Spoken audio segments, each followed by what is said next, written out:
I'm visiting with Jerry Kochel, one of America's great coin collectors. And Jerry has chosen Heritage to sell his collection at the A&A in Baltimore, Maryland this summer. And Jerry, the first thing that comes to mind is what got you started collecting coins? Well, I started probably when I was around 20 years old. I didn't have any money. I had $5 a week for my so-called coin sale fund.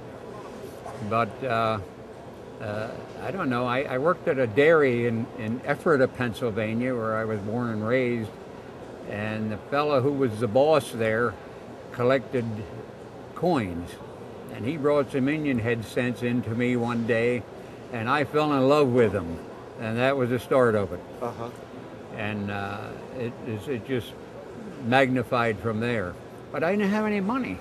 I'm talking about early 1950. And I had $5 a week to spend on the hobby. And I recall very vividly that I wanted to buy a $20 gold piece. And at that time, they were bringing about $50. So I saved up for 10 weeks with my $5 until I had enough. And I went to the next auction, and which was at Jake Barry's auction house in Ephrata, PA, my hometown. Walter Breen used to go to those auctions. I remember reading an article about that for the numismatist, didn't you? Yes, I did. Yeah, called Jake Barry's auction house. That was a fascinating article. Thank I loved you. reading that. Yeah. But anyway, I bought a $20 piece with it was $48. I had $2 left over, and I bought a couple Indian head cents with the $2. What impressed me the most about you, Jerry, is that you weren't caught up in all this finest quality material. You were a true collector seeking to build sets over time. And one of the things that I noticed with your collection is your fascination for the half cent. What caused that fascination for that particular denomination? Well, I just kind of fell in love with copper, collecting the Indian heads first, and I stayed with copper, and I worked on the half cents, I worked on the large cents at the same time, and I'll tell you a story about, I gave a talk recently at Hershey, Pennsylvania, home of the famous chocolate bar. I'm yes. like half an hour from Hershey. And it was on the classic head large cents. I had all 19 varieties, which you now have. And I told the guys in the audience at the meeting, I said, I'm going to tell you how much I paid for these coins. And then I'm going to tell you how I did it. So I did the slide program, told them what I paid for each coin, and I said, now I'm going to tell you how I did it. I said, how many in here ever owned a new car in their life? Oh, the hands went up. I said, I never owned a new car. I said, how many have a savings account? Oh, yeah. I don't have a savings account. How many have stocks and bonds? Oh, yes, we have some. I don't have any. I said, I don't even have cable TV. But I have a nice coin collection. And I went on, you know, and I just said, you know, that's how I did it. And I made some sacrifices along the way. I noticed with your half cent collection that you have a large number of errors. And I'm wondering if that was a natural thing for you to move into the half cent errors, or whether when you were out looking for some half cents you happened to see a couple errors and you go, wow, that's really cool, I want that.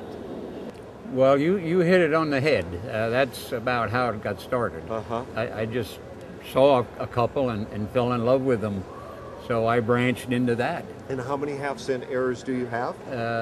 65 pieces. That's amazing. It's an amazing number. Is there one coin in your collection, whether it be copper or another series, is there one coin that means more to you in a sentimental way than any other? Probably the 1796 half cent. which I purchased about 10 years ago in New York from you folks. You had the auction there, and it was graded fine or very fine, and I paid a lot of money for it, and the only reason I was able to do that, to buy that coin, was my mother had recently passed away, and she left my brother and I some money, and I told my mom, I said, "Mom, don't leave me any money, I'll just blow it on coins." She said, "Well, you could spend it on a lot of things that are worse than that." So anyway, I used part of the money of my inheritance to buy that half cent. It was around $15,000. Well, I know that's continues to be one of the, not just a sentimental highlight, but from a financial perspective, that's one of the great highlights of the collection as well. But what a great story about how you were able to do that, and Yeah. it's I'm just honored that Heritage has the opportunity to sell this collection for you. I also know that other than just being a collector, what most collectors and dealers around the country know you for more than just being a collector. They know you as the man who has educational displays at the A&A convention year after year after year. I know when I visited you at your home, I was amazed at the large number of medals and ribbons and awards that you've received over the years. You are truly one of the great collectors in America today, and I thank you for choosing Heritage, and would simply ask you one last question. Why Heritage? Well, I think you're the best, and you gave me such a good deal, I couldn't say no. Thank you, Jerry, very much. Thank you, Leo. Jerry Kochel. My pleasure. I just want to thank you again for choosing Heritage as your auctioneer of choice, and I'm looking forward to Baltimore this summer and watching your smile in the audience.